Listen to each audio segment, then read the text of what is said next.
마가복음 3장 13절부터 19절까지 제가 읽습니다. 또 산에 오르사 자기의 원하는 자들을 부르시니 나온지라. 이에 12를 세우셨으니 이는 자기와 함께 있게 하시고 또 보내사 전도도 하며 귀신을 내어 쫓는 권세도 있게 하려 하심이러라. 이 12를 세우셨으니 시몬에게는 베드로란 이름을 더하셨고 또 세베대의 아들 야고보와 야고보의 형제 요한이니 이 둘에게는 보아너게 곧 우레의 아들이란 이름을 더하셨으며 또 안드레와 빌립과 바돌로메와 마테와 두마와 알페오의 아들 야고보와 및 다데오와 가나 아닌 시몬이며 또 가룟 유다니 이는 예수님을 판 자르라. 아멘. 마가복음 3장 14절에 또 산에 오르사 자기의 원하는 자들을 부르시니 나온지라. 주님께서 12명의 사도를 세우시는 것이 나와 있습니다. 핵심은 자기의 원하는 자들을 부르신 것이지 소위 자유민주주의처럼 자 누가 반장할래? 저요 제가 할게요 한 것은 아니라는 사실입니다. 주님께서 원하시는 자들을 불렀다 하는 것은 기억해야 됩니다.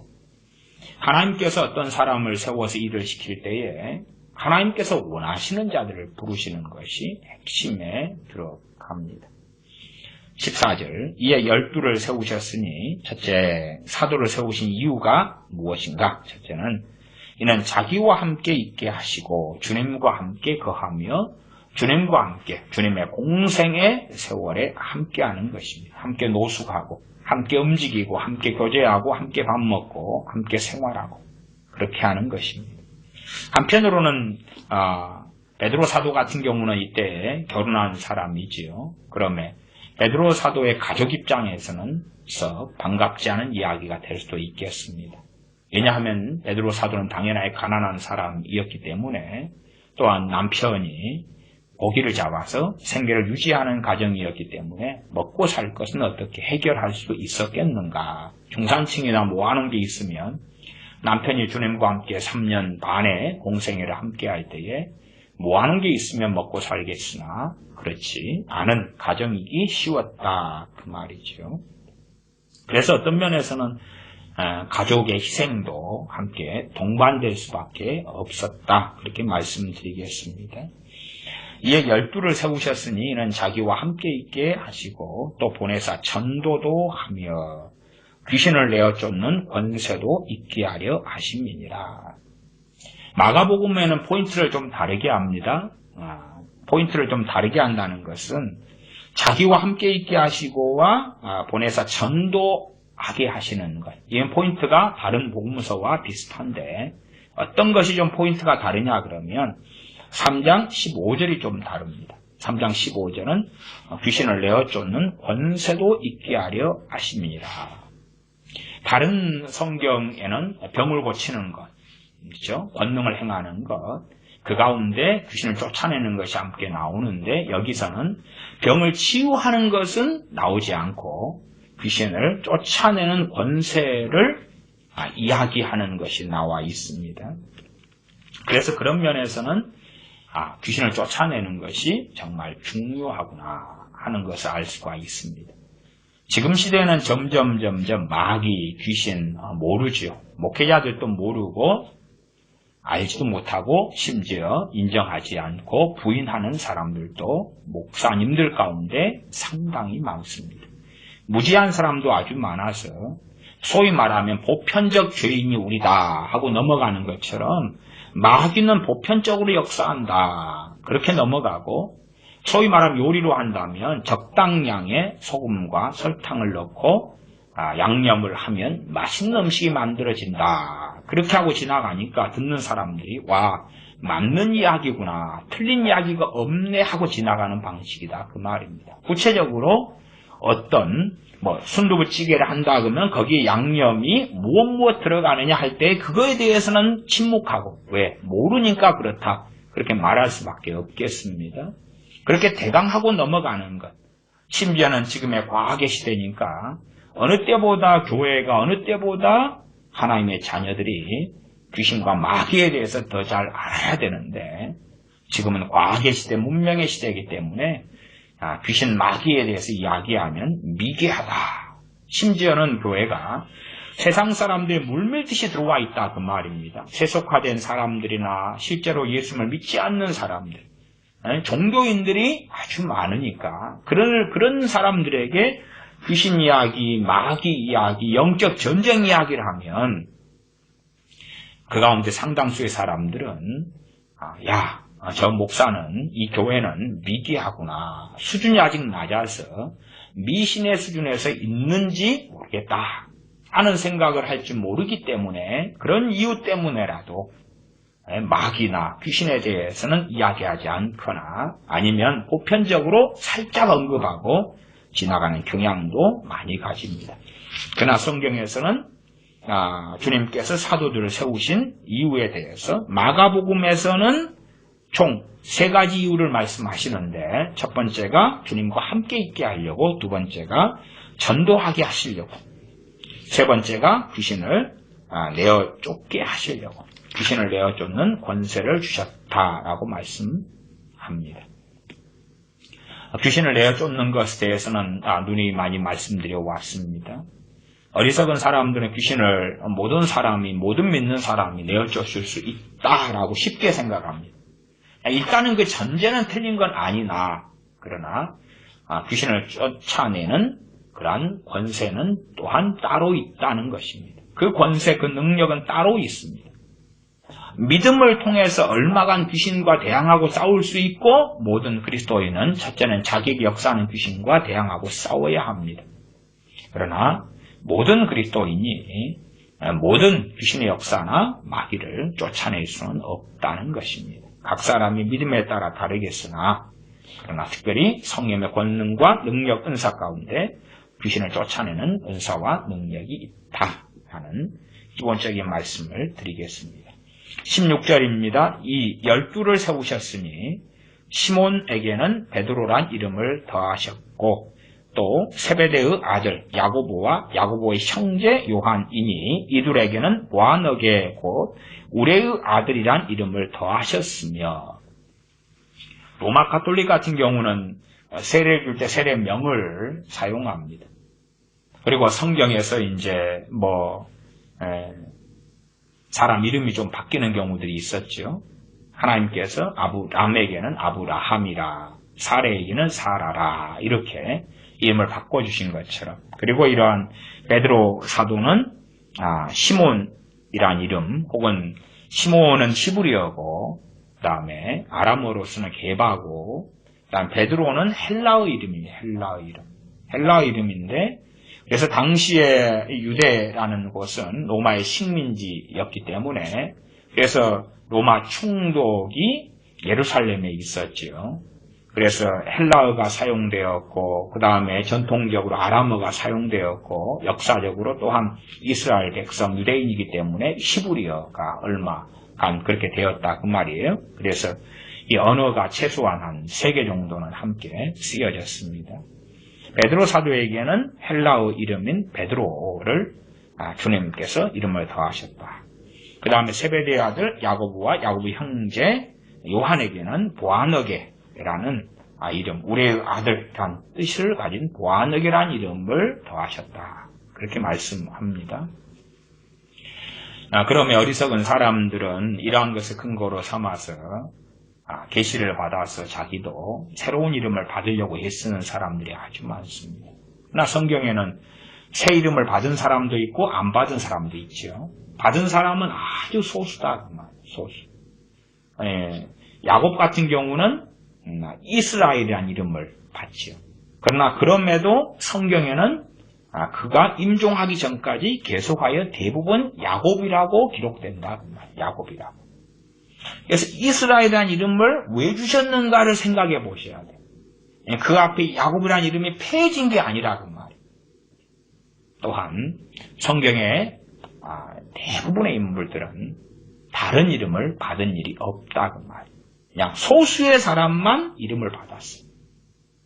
그러나 자기의 특별성을 주장하기 위해서 많은 사람들이 자기 이름을 성경적으로 바꾸기를 좋아하는 사람들도 있고, 심지어 부모들 같은 경우도 자녀들의 이름을 성경에서 따오기를 좋아하는 부모들도 있습니다.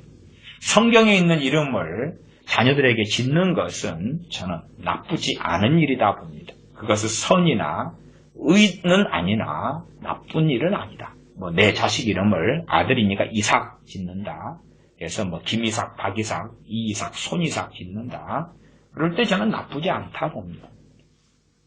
미국 같은 경우도 요한, 존 아닙니까? 그래서 존은 얼마나 많습니까? 나쁘지 않다. 그러나 거기에 어떤 신령함이 있는 건 아니다 그 말이에요. 상당히 많은 목사들이 자신의 특별함을 주장하려고 하나님으로부터 자신에게 새 이름의 계시가 왔다 주장하는 목사들이 굉장히 많습니다. 그러나 12사도 가운데 마가복음으로 한다면 12명 가운데 몇 명만 이름을 받습니까? 3명이에요. 이 본문에 보시면 3명이라. 3명. 베드로 사도. 그 다음에 야고보와 요한 사도는 같은 이름을 받아요. 같은 이름. 베드로 사도는 베드로니까 시몬에게 베드로니까 베드로는 반석이라고 말 반석. 베드로 베트라 반석인데 상당히 좋죠. 근데 야고보와 요한 사도는 보안에게 우리의 아들이다. 그것을 좀 다른 걸로 표현하면은 너희들 한성질 한다 그 말이. 목소리가 크고 그냥 무슨 일 벌일 때 성급하고 그러한 한성질하는 우리의 아들.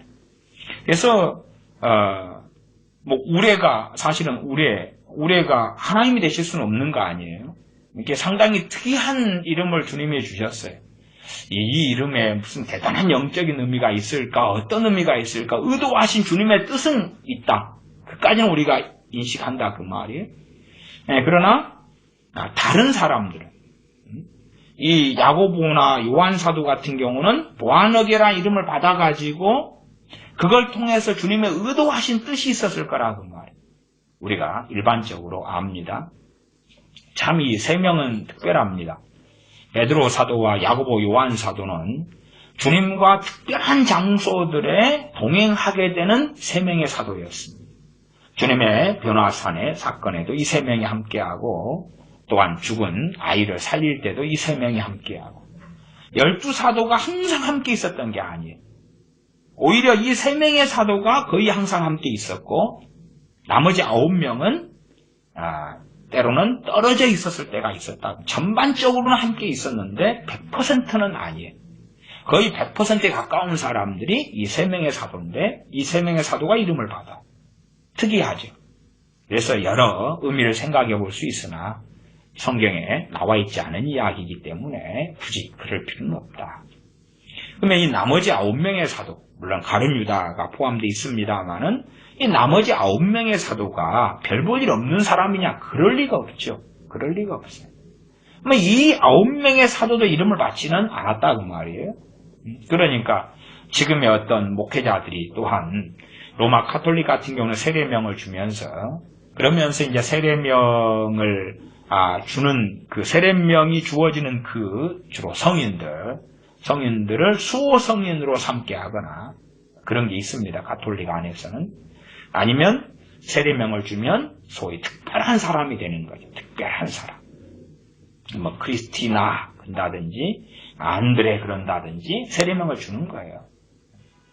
그러면서 그들 안에 하나님의 특별한 사람이 된 것처럼 착각하는 그런 것처럼 실상 그런 양상이 교회 안에도 꽤 많이 들어와 있습니다. 그러나 그러한 양상은 그렇게 선하고 옳은 것이 아닙니다. 오히려 주님께서는 겉이 아니라 속을 깨끗이 하라 말씀하셨는데 우리는 겉을 자꾸 만들어 가려고 합니다. 그 겉에 속하는 것도 이러한 이름이에요. 이러한 이름. 이름을 어떻게 하나님께서 직접 성경에서 주신 인물들에게는 그러한 특별한 의미들이 있는 거예요. 의미들이. 그러나 우리는 끊임없이 우리만의 의미를 만들어내어서 특별한 이름을 가지고 그것을 통해서 하나님께 인정받아 보려고 혹은 인정받고 있다는 착각을 하기를 좋아하는 경우도 많습니다. 장로교와 침례교 차이 중에 하나는 장로교는 물 세례를 가볍게 약식 세례로 합니다. 침례교나 혹은 기아성, 하나님의 성회 같은 교단은 침례를 합니다. 물속에 목욕탕을 빌리거나 강가에 가거나 해서 물속에 집어넣죠. 뭐 어느 것이 특별하게 보입니까? 물속에 집어넣는 것이 특별하게 보여요. 가운을 입고 목욕탕에 들어갔다가 뒤로 자빠졌다가 일어나든지, 좀 물이 얕은 데는 뒤로 넘어졌다가 일어나는 목욕탕은 그런 방식을 많이 쓰고, 깊은 데는 앉아도 될 만한 깊이니까 깔아앉았다가 일어나는. 주로 깔아앉다 일어나는 것도 많은 경우에 한 3차를 씁니다. 3번, 이렇게. 3번. 한 번을 하는 경우도 있고, 3번도 하고. 주로 한 3번 정도 해야지 약간은 좀 뭔가가 있는 것 같잖아요. 한 번보다는. 그런 걸 통하여서 내 행위에 의존하는 것을 만들어갈 때에 사람들은 종교적으로는 훨씬 좋아합니다. 훨씬 좋아해요. 과거에 러시아의 정교회가 들어갔을 때도 그런 양상이 있었어요. 러시아의 정교회가 들어갔을 때 그쪽 나라의 왕자가 정교회의 소위 미사에 참석해 봤는데 로마 카톨릭의 미사보다는 더 고요하고 더 엄숙하고 더 장엄하고, 그래서 소위 말하면 와, 이게 진짜 종교다 하는 감동을 받았어요. 그래서 그 결과로 러시아의 정교회가 급속히 들어가게 되는 그런 이유가 되기도 했다 그 말이에요. 그런 것처럼 굉장히 뭔가가 있게끔 보이는 그러한 종교적인 의식을 사람들이 추구하는 종교성의 경향을 가집니다. 그 중에 하나가 이제 이러한 이름, 새 이름, 또 그러한 침례를 주는, 침례 주는 게 나쁜 건 아니에요. 침례 주는 거 상당히 기념할 만한 건데 말씀의 바른 의미를 깨닫고 알아서 세의 의미가 무엇인지 세례를 통하여서 정말 그리스도를 쫓아가고 따라가는 헌신과 주님을 사랑함의 표현과 공적신앙 고백이 되는 것이 중요한데, 그것보다도 세례를 통하여 뭔가를 이루어보고 가져보고 얻어보려는 어리석은 망상들도 많이 존재하고, 그러한 망상에 교회가 협조할 때에 사람들은 환호하고 그 교회에 머물고, 그리고 자신이 뭔가가 된 것 같은 뿌듯함을 느끼면서, 그것은 신앙이 열심인 것 같으나 시간이 흘러가면 신앙이 열심이 아니라 다른 것을 추구하고 있는 모습도 많이 보게 됩니다. 쭉 가서 18, 19절 제가 읽습니다. 또 안드레와 빌립과 바돌로메와 마테와 도마와 알페오의 아들 야고보와 및 다데오와 가나 아닌 시몬이며 또 가룟 유다니 이는 예수님을 판 자르라. 가룟 유다까지, 주님을 판 자 가룟 유다까지 나와 있습니다.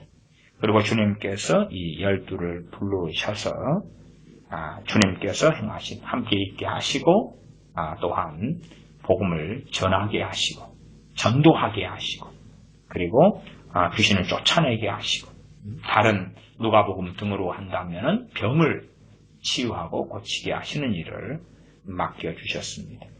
그러므로 최소한은 마가복음으로 한다면은 이제 우리가 사람의 몸을 입고 오신 주님과 함께 있지는 못하지만 또한 그러나 사도들에게 함께 있게 하시는 것을 지금의 우리 영적으로는 저는 그렇게 해석하고 봅니다. 이 사도들은 하나님의 백성 자녀들의 대표성이기 때문에 우리 그리스도인들이 주님과 함께 성령님을 통하여 동행해야 된다. 함께 해야 된다. 주님과 함께 해야 된다. 그런데 주님과 함께 하는 것이 한편으로는 너무 고달픈 일이었다 그 말이에요. 가족도 희생을 했고 헌신을 할 수밖에 없었고, 그 다음에 주님과 함께 하는 것이 하얏트 호텔이나 주님과 함께 지냈더니 너무 영광돼가지고 오늘은 무슨 5성 호텔, 또 5성보다 넘는 호텔도 있죠. 7성 이런 거 있나요? 어쨌든 7성이든 3성이든 6성이든 좋은 호텔에서 뷔페를 먹고 대접받고 존경받고 그런 아름다운 장정으로서의 주님과 함께하는 게 아니었다 그 말이지. 핍박받고 욕을 먹고 저주받고 때로는 병이 치유되고 많은 사람이 주님께 돌아오는 영광도 체험했고, 오병이어의 기적의 현장에도 있었고, 풍랑이는 갈릴리 바다가 멈춰지기도 했고, 그러한 여러 기적의 현장도 있었으나, 그러나 육체적으로는 노숙을 밥 먹듯이 했고, 산에서 때로는 고난받고, 때로는 손가락질 당하면서 죄인과 세리들과 함께 밥 먹으면서, 왜 너 선생은 죄인들과 세리들과 함께 밥 먹냐고. 오히려 사회적으로 인정받는 사람과 함께 식사하고 모이고 만나면 인정받을 텐데 그렇지 않는 일들. 또한 사마리아를 통과하려 할 때는 못 가게 가로막힘을 당하며, 또한 주님의 동네 나사렛에 갔을 때는 주님을 죽이려 하는 그러한 것들을 제자들은 경험하고 보았다 그 말이죠.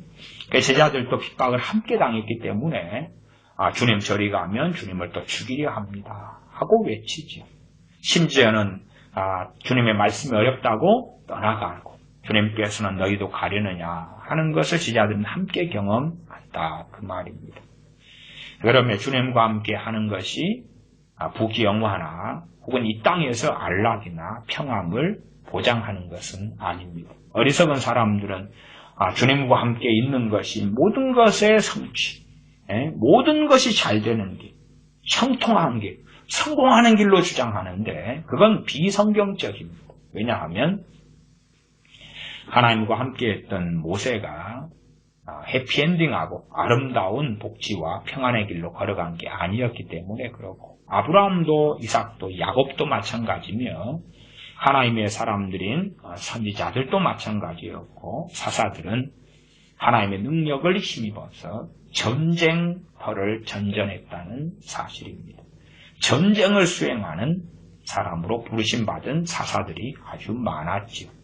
평안의 길이 아니라 전쟁으로 쓰임받는 사사들. 그러면 주님과 함께 거하며 동행한다는 것은 불안하고 힘들다가 염려가 많다가 주님과 동행하니까 평안해지고 염려가 사라지고, 주님과 동행하지 않으니까 돈 문제가 있다가 주님과 동행하니까 돈 문제가 없어지고, 그런 단순한 이야기는 대부분 거짓에 불과하다는 사실입니다. 사도 바울 같은 이는 주님과 함께하고 동행함으로 난파당하고 핍박당하며 굶주리고 배고프며 헐벗으며 강도의 위험을 당하며 주님과 함께 살면서 전도했다, 복음을 증거했다는 사실입니다. 정말 많은 사람들이 하나님의 임재를 원합니다.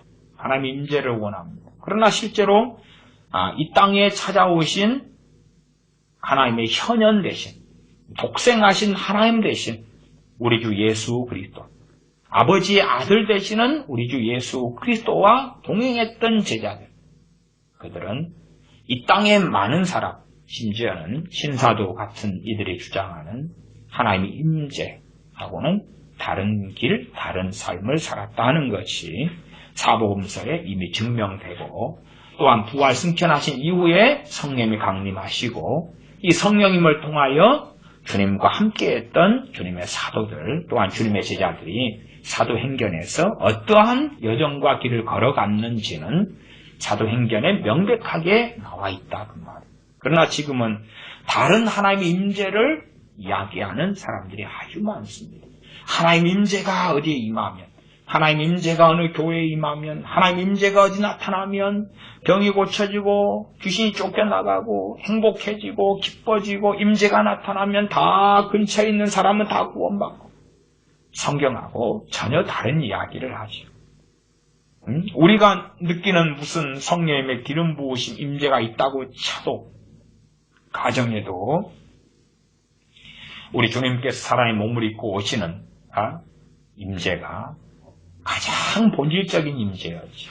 사람의 몸을 입고 만왕의 왕 되신 주님께서 직접 이 땅에 오셨을 때, 그럴 때 주님 근처에 있고 얼굴만 봤더니 사람들이 회개가 터지고 변화됐느냐? 그렇지 않다 그 말이에요. 그러면 정말 이상한 임재를 주장하는 사람들이 많아졌고, 그러나 그것이 너무 황홀하고 좋기 때문에 그 임재를 추구하는 자들이 많았다 그 말이에요. 더군다나 주님과 함께 3년 반을 살았으나 주님께서 가룟 유다를 강제로 변화시키신 것이 아닙니다. 가룟 유다는 그럼에도 주님을 팝니다. 주님과 함께 지내고 살면서도 돈을 사랑하여 연복교에서 돈을 훔쳐냅니다. 훔쳐내. 어떤 사람들은 주님을 영접하기만 하면, 만나기만 하면 변화된다. 주님과 함께 동행하고 함께 거하는 가룟 유다도 변화되는 길이 아니라 돈을 사랑하며 주님을 배신하고 주님을 파는 길로 걸어갔다는 사실입니다. 우리가 성경을 아시면, 또한 사복음서 이 땅에 오신 주님께서 행하신 걸 아시면 강제로 어떤 사람을 조종하거나 지배하지 않는 주님을 발견합니다. 각 사람이 주님을 따를지 따르지 않을지, 그러나 주님을 따르려는 사람들에게는 은혜를 주시고 성령님을 부어주시고, 그러나 주님을 따르지 않으려는 사람들은 방치하시며 때로 로마서 1장의 말씀대로 내버려 두시는 주님을 발견합니다. 그러나 어리석은 사람들은 책임을 주님께 전가하기를 좋아해서, 그래서 주님 나를 변화시켜 달라고 정말 자기가 변화되기를 원하면서 또한 변화의 길을 걸으면서 주님의 그 사랑과 은혜에 의존하면서 변화시켜 달라는 기도는 주님께서 기쁘게 받으시나, 책임 전가하는 자신은 헌신하거나 움직이지 않거나 결단하지 않거나 수고하거나 노력하지 않으면서 변화시켜 달라는 기도는 주님을 조롱하는 것에 불과하다는 사실입니다. 강제로 전능하신 하나님께서 사람들을 변화시켜 오신 것이 아니라 그 말이에요. 그래서 무엇하게 하시냐 그러면 3장 14절은 전도하게 하신다. 또 보내사 전도도 하며, 전도. 복음을 전하는 것입니다. 진리를 전하는 것입니다. 그리고 그 진리를 받아들이는 사람들. 심지어 2명씩 쫙 끼어서 보내실 때에 어느 성에 갈 때 너희를 영접지 아니하거든 너희가 떠나라 말씀하시지요. 영접하거든 그 집에 평안을 빌라. 그리고 그 집 사람들이 평안을 받을만 하면 너희가 빈 그 평안이 그들에게 임할 것이다. 그렇지 않으면 그 평안이 너희에게 돌아올 것이라고 말씀하는 것입니다. 또한 어느 성, 어느 마을 사람들이 영접지 아니하고 복음을 받아들이지 않을 때에 떠나서 발의 먼지까지도 떨어버리라고 말씀하지, 그 성에 유하면서 그들이 거부하더라도 10년, 20년, 50년, 100년, 만년 죽을 때까지 그들에게 복음을 증거하라고 말씀하시는 분이 주님이 아니라는 사실입니다. 얼마나 인본주의적 사랑으로 주님에 대한 왜곡이 심화되었는지. 그래서 이상한 기독교가, 성경을 벗어난 기독교가 만들어지고 있는 것이 과거와 현재의 세태입니다. 우리 그리스도인들이 첫째는 주님과 함께 동행하는 것. 동행할 때에 항상 해피엔딩 하지는 않습니다. 선지자들이 고난받았던 것처럼 먼저 주님과 하나님과 함께 했던 사람들에게 있었던 일이 우리에게도 그대로 있을 수밖에 없는 일이라는 사실이에요. 그래서 하나님의 나라에 들어가려면 핍박을 많이 받아야 들어간다. 많은 환난을 거쳐야 들어간다 하는 말씀이 우리 주님과 동행하는 사람들에게 얼마든지 이루어질 수 있는 말씀이라는 사실을 믿어야 합니다. 두 번째는 전도하는 것입니다. 복음을 증거하는 것입니다.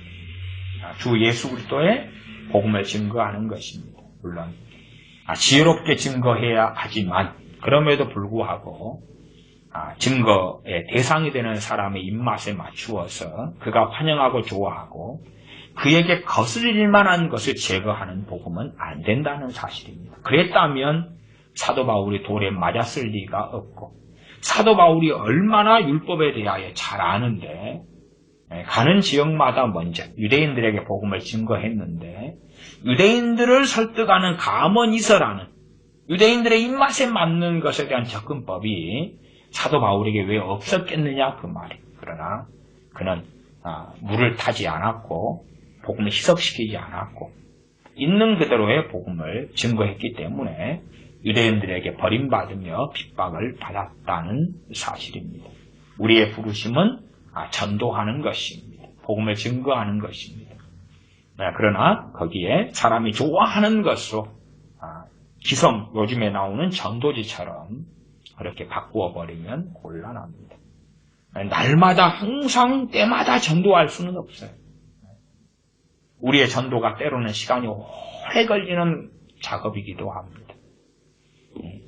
단지 그냥 우리가 사도들처럼 어느 지역에 다니면서 복음을 증거한다면 모르나, 그러나 우리가 내가 삶을 살아가는 현장에서 복음을 증거한다면 많은 경우에 많은 시간이 요할 때가 많습니다. 가족이든 또한 함께하는 친척이든 이웃이든 성령의 인도하심 따라서 기도하면서 그 가운데 살면서 소금과 빛으로 살아가면서 때가 되어져서 물을 타지 않는, 희석시키지 않는 복음을 증거하는 것이 가장 중요할 것입니다. 그래서 복음을 증거하는 것 자체는 전혀 본질적으로는 변화된 건 없으나, 그러나 우리가 어느 처지, 어느 위치, 어느 환경상에서 복음을 증거할 때에 극단적으로는 소위 말하면 교회 부흥을 갑자기 끌고 오려는 사람들, 그런 사람들은 돈을 주고서라도 교회 안에 데리고 와라. 선물을 항상 갖다 주고 데리고 와라. 그리고 한 1,000,000원을 투자해가지고라도 데리고만 오면 그것이 하나님 앞에서 영광이 될 것이다. 그렇게 하면서 돈으로 사람의 영혼을 살리는 어리석은 사람도 있습니다만은 돈을 가지고 사람들은 회개하지 않습니다. 화장지를 받고 회개하는 것도 아니고 선물을 받고 회개하는 것도 아닙니다.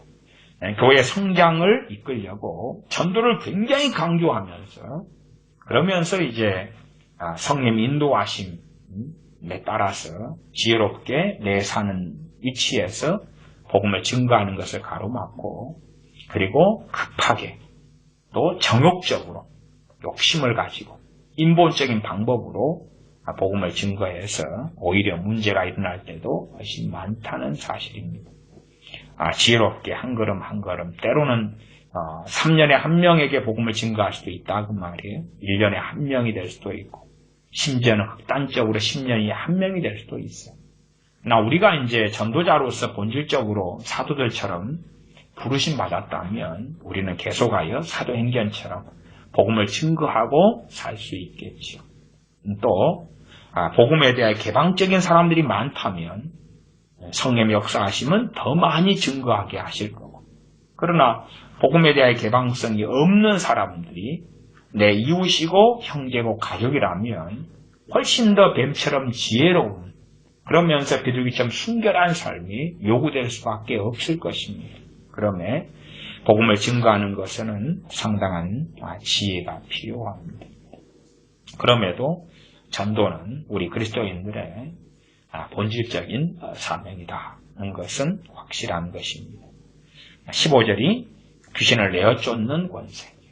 그리스도인들은 죄와 싸우며 또한 그 이면에 있는 사탄 마귀 귀신들과 싸웁니다. 그리고 이 세상에 있는 많은 귀신에게 억눌리고 잡히며 사로잡힌 자를 여러 가지 방편과 방법을 통해서라도 그들을 자유케 하기를 원하는 것입니다. 귀신에게 많이 잡힌 사람도 예수님을 영접할 다음에는 귀신의 역사가 많이 약화되는 것을 봅니다. 그리고 그들을 이제 여러 가지 방법으로 우리는 축사하고 귀신을 쫓아내며 도와줄 수 있고, 그것이 우리 그리스도인들의 부르심 가운데 하나다 말씀드립니다. 기도하겠습니다. 아버지 하나님, 주님께서 사도들을 부르신 것처럼 어느 때에 우리를 주님의 사람들로, 복음을 통하여 주님의 백성들로 불러주심에 감사를 드립니다. 주님의 은혜와 사랑으로 부르심받은 우리가 이제는 주님과 함께 동행하며 살아가는 삶을 진리 가운데 살도록 더 은혜를 주시고 도와주시옵소서. 우리의 행위와 우리의 의로 전능하신 아버지 앞에 살려는 어리석음을 버리고 주님의 의로서, 주님의 십자가의 공로로서 아버지 앞에 나아가며 주님 앞에 거하는 우리가 되어져서 신앙생활의 처음이나 끝이나 한결같이 주님만을 의지함으로 전능하신 아버지 앞에 서는 우리가 되게 하여 주시옵소서. 그럴듯한 이상한 성경의 해석을 가지고 잘못된 것에 잘못된 미혹에 빠져서 살아가지 아니하도록 말씀을 제대로 알고 깨닫고 분별할 수 있는 지각을, 분별력을 우리에게 주시옵소서. 우리 주 예수님의 이름으로 기도하옵나이다. 아멘.